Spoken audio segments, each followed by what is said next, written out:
What's happening, folks? Back with another reaction, back with some more Cyndi Lauper, and we're returning to her 1997 album Sisters of Avalon, and the next track is Mother. I've heard a few different artists write songs about a mother, and in most cases I feel like it's been autobiographical, though I'm now thinking I heard Phil Collins' Mama, which turned out not to be about a mother per se. Nevertheless, if I were to guess and predict in advance, I would say this is probably about her own mother, who I know was very important to her. I remember when I reacted to the first couple videos, people commented, I think they said she was the woman in the videos. Maybe I'm wrong about that, but I definitely remember people saying it was a really important connection to her, and there's images and suggestions of that in songs I've already gone through. So the idea of this being autobiographical and about Cyndi Lauper's own mother would not surprise me. I would therefore guess the sentiment to be loving, devoted, or at least emotional and reflective. So I'll see what I can pick up on a first listen. This is Cyndi Lauper. The track is Mother, and it's from her 1997 album Sisters of Avalon.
what a striking track. So, first and foremost, when it began, I was like, oh, it's very tribal. There's like this kind of woodwind, like wooden flute sound, like maybe a pan flute.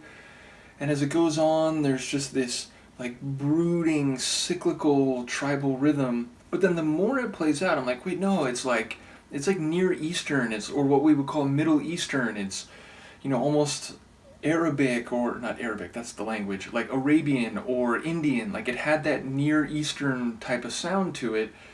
And so even though she's saying my mother and seemingly referring to her own mother, I feel like there's some aspect of it that must be more exotic or more outside the geographical domain in which she grew up. Now, I suppose it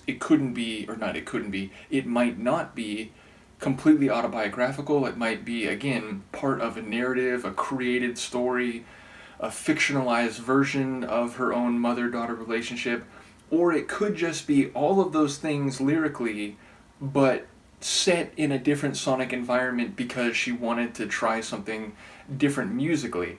But as I said, it feels not only not synth pop, but not even some of the like 90s R&B feel that we've had on some of the albums so far, and some of the other flavors that I've heard. This felt way more like world music, I suppose, than a lot of the stuff she's done. So that struck me more than anything else in the track. Her vocals were a bit hard to pick up in terms of the actual words. They were kind of like hushed, or maybe not whispered per se, but certainly sung in a more restrained, almost quiet style.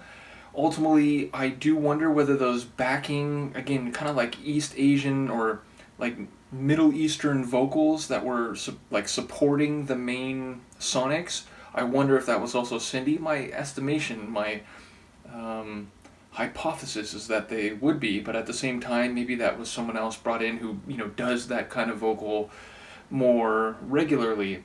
Either way, it was a very exotic transportation of a track. I was taken to a different place than I expected to be.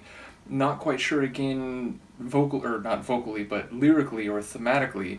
Looking forward to hearing people comment on that, though, again, I did pick up that she was saying mother, mother, my mother, so I wonder how that all fits in. But yeah, just a really surprising and engaging tune, and if there was a particular sonic element that really stood out to me, it was those sharp and quick woodwind or flute bits. They intensified it a little bit, even though they were just these quick, sharp notes, or whatever the correct playing technique is called. So yeah, a really interesting one from Cyndi. Curious to hear what people have to say about it. Once again, shout out to Seb for sharing her material. Let me know what you think, and I will see you next time. Peace.